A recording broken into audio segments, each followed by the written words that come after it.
Hello there, gang. Welcome back to an episode of Central Park Rangers then. And today is sort of the Season 2 summary, but with a little bit of transfer stuff thrown in as well, because we, my friends, have signed Lucio. Let's not mess about with that. Now, I guess I've got to answer a few questions. Can he run? No. Is he quick?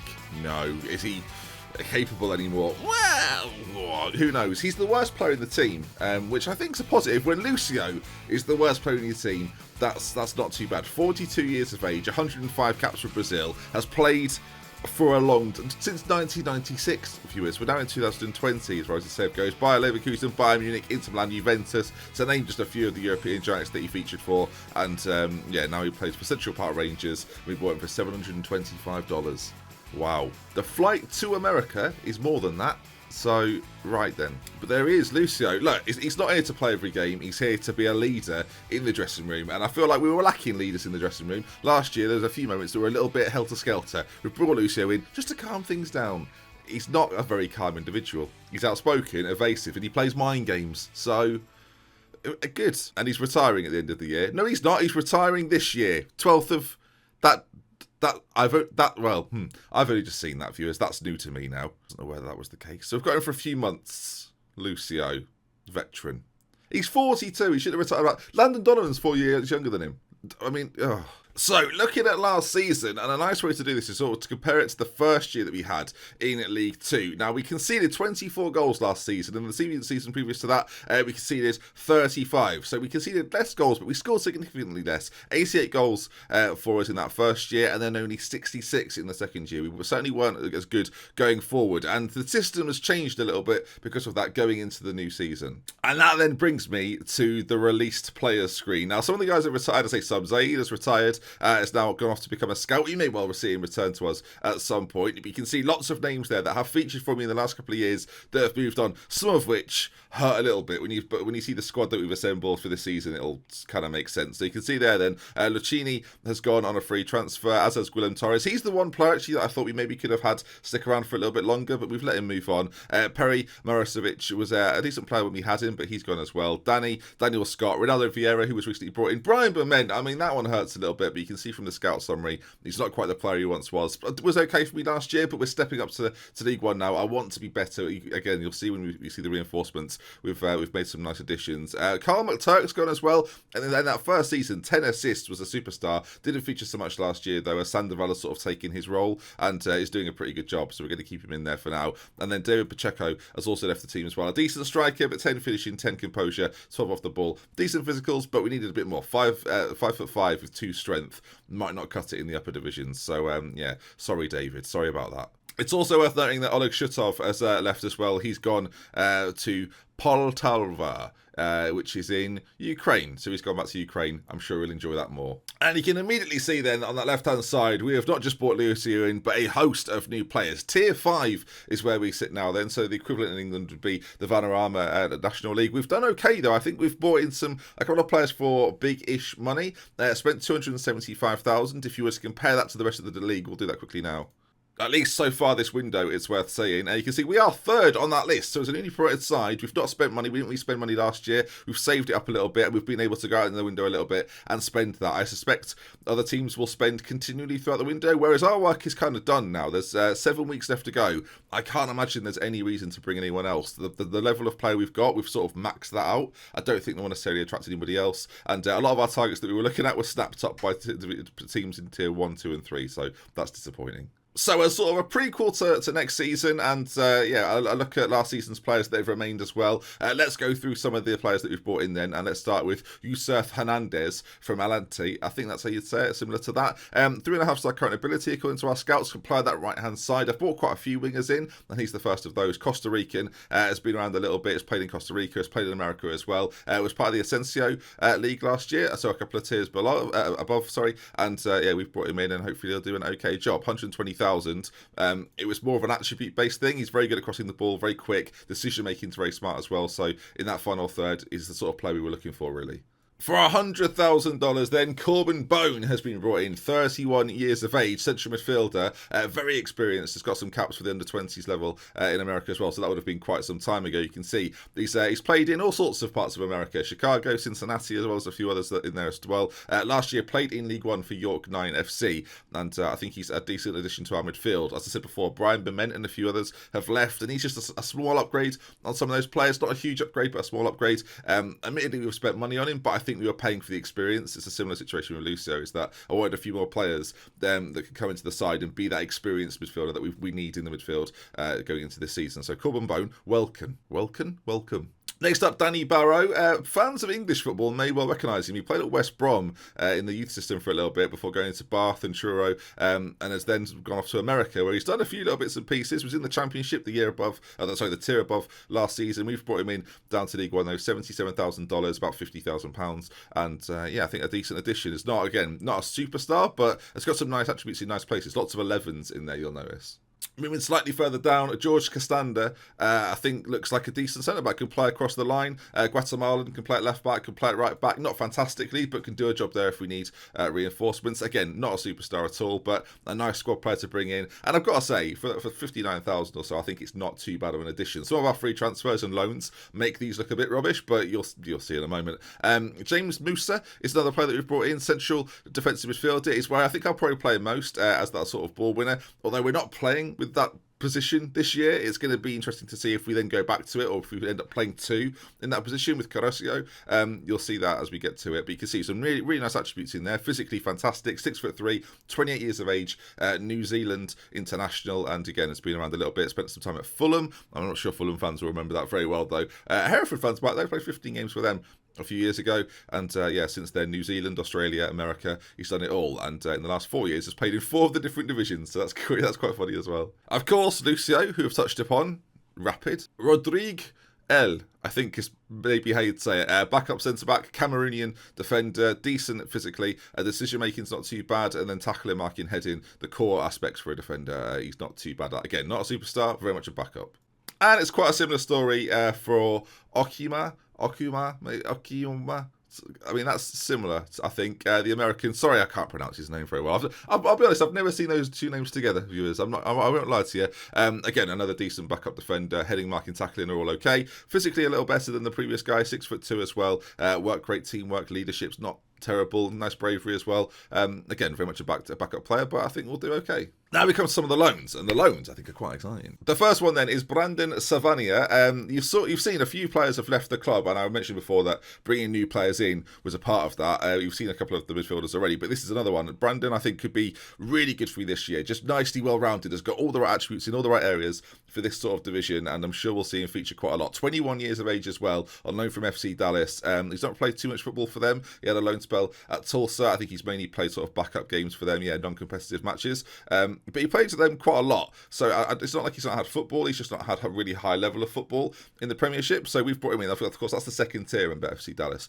So coming down to the 5th tier, I think he should be a player that has got some decent ability to him. And maybe at the end of the year, we consider signing him if we have a decent season and can afford it, and he wants to come. There's factors in that. Next up then, Juan Kazane, and again, another American, 21 years of age, on loan from Sporting Kansas City.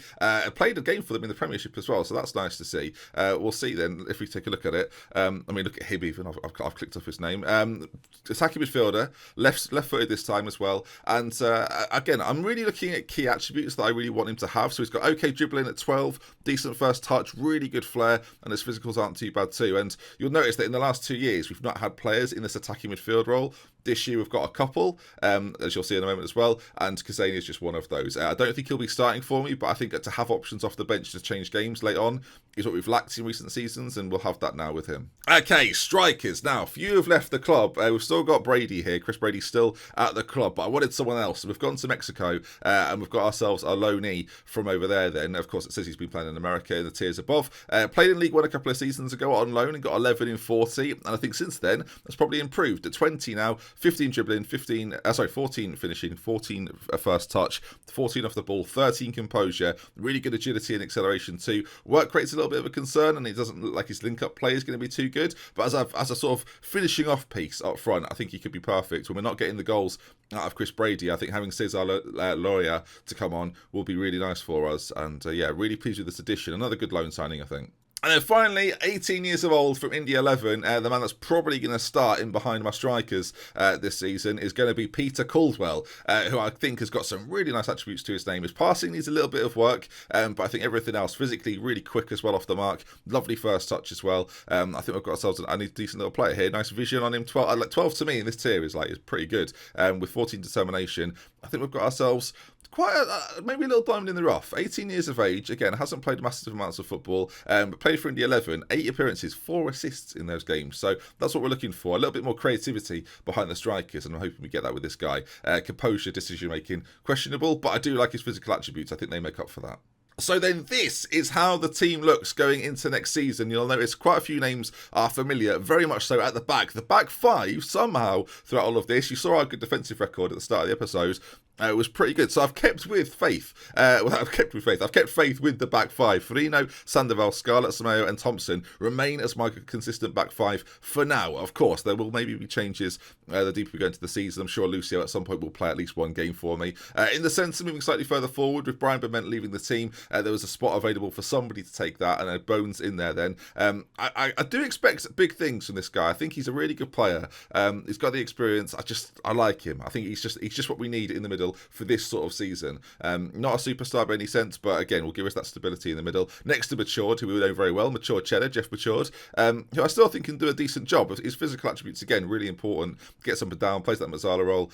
Exciting to see how he does this year. And again, we've got options off the bench, more creative players if we need them at some point. Sam Smith remains on that right-hand side. Of course, Sam Smith, fantastic player, one of the best players in the division as well. It's worth saying there are some really good players in this division that we don't have. I'll show you that in just a moment. But yeah, I'm looking forward to having him again at right wing. On the left-hand side, we've got options. Of course, we've got the likes of Freddie Adu. We've got Matt Thomas, but we've gone with Hernandez to start with on this left-hand side. One of our new additions, Yusuf Hernandez from Costa Rica. Probably going to be cutting in more on that side as that inside forward role, but it's got good crossing on him as well. Very good acceleration. Decision-making key in the final third as well. Really like that from a winger. I think to have good decision-making is a bit of a factor. And then Caldwell, as mentioned, will play in behind, currently at least. Hang on, where's Chris Brady gone? Chris Brady will start for me to begin with as that poacher role. Great finishing still, acceleration, gets behind the lines. I think having a player who can play passes through to Chris Brady as he's on that last man will be key for us, and the decision making out wide to be much smarter. Sam Smith's already a really good winger, so I'm expecting good things from him. If Chris Brady could improve his composure, it'd be a 40 goal a season, man. But that's how we're going to look for next season. You can see then obviously the system's changed a little bit. I'm going to try and keep the ball slightly more, working the ball into the box, shorter passing, being a little bit more expressive. I feel like last year we played within ourselves a little bit, and this year I want us to be a bit more expansive, and of course hopefully in the pre-season friendlies that will all come to pass. But I'm happy. What do we think? Squad-wise then, you can see quite a lot of depth on the bench as well. And in terms of potential, if you ignore even some of the players that we've got on loan, there's players coming through now that are still decent. Segbers is still with us. There's other players on the bench now that can come on and do a job. And I think our depth overall is pretty good. With all of that said, and I said that all in one take, I think, as well, season preview-wise, 14th, which I think for a newly promoted side, not too bad. I mentioned before that some players in this division that are very good. Sam Smith makes it into the best 11 though on that right hand side, so that's really pleasing to see. But as you go through some of the midfielders, you can see guys like this at Charleston are, yes, very, very, very good up front as well. Some strikers, he's not the best actually, to be fair. He's actually not that good. Okay, I don't know how he makes it into the 11. He, on the other hand, Jose Figueroa, is on another level. We've scouted him before. Yeah, he's got lots of really good traits that I would like in my strikers, but it's okay. Again, at the back, there's again some really well-rounded centre-backs that, again, we don't really have right now. If you compare Roberto Chen to the likes of maybe, let's go for one of our centre-backs quickly. Samayo, there's quite a big difference between the two. So that might be an area going into next season that we've definitely got to strengthen. But I think first season in this division, as a newly promoted side, stay in the division, score lots of goals, don't worry too much about conceding, and keep yourselves in games by being creatively quite good. And that's the plan going into the season. We'll see if this works out, viewers. I'm a little bit nervous. But what do we think of the signings then? Happy? Disappointed that we could have done better? It's again another situation of having like a huge transfer bill that we can't use the money for. 2 seasons now of getting $2 million for finishing in the top 4 of the previous tier gives us like a decent balance, but there's not too much we can do with it right now. It's just a case of like our expenditure has gone up quite a lot this year in terms of sponsorships and things like that. The main kit sponsors $120,000 per season, 18.5 with an additional kit sponsor. So I think going into next year we may well lose quite a lot of money as well. So it's going to be curious to see how that all operates, especially if we don't get into those higher positions. If I quickly show you the league, where are we here? If we go to the League One, and you take a look at the rules, you can see the top teams get quite a lot of money to propel them into the next tier, but I don't suspect that'll be us this year. So getting sort of the best of these sides. The idea is that teams that come up try and sustain that for a little bit, and then can mount a push with the better players and the higher reputation. And I think that's what we want to try and achieve while staying, of course, within the salary cap in League One as well. The Championship, which is just above, that has a salary cap as well. But then the further up you go, all of a sudden that salary cap disappears, and the money that's injected into squads hopefully makes the tiers above stronger as we go up. I did explain this in episode 1, but it's just a bit of a refresher, really.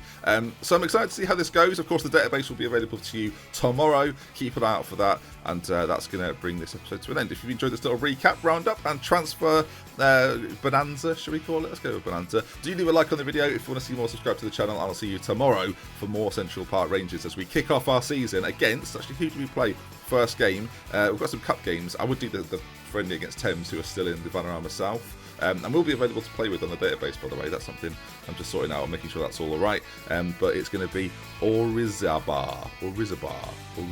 Are they any good? this guy here? He's okay, yep, he's fast. Right, I'll see you tomorrow then. Goodbye, everyone. Goodbye. Wait, I'm waving. Don't look at the hand. That just makes it...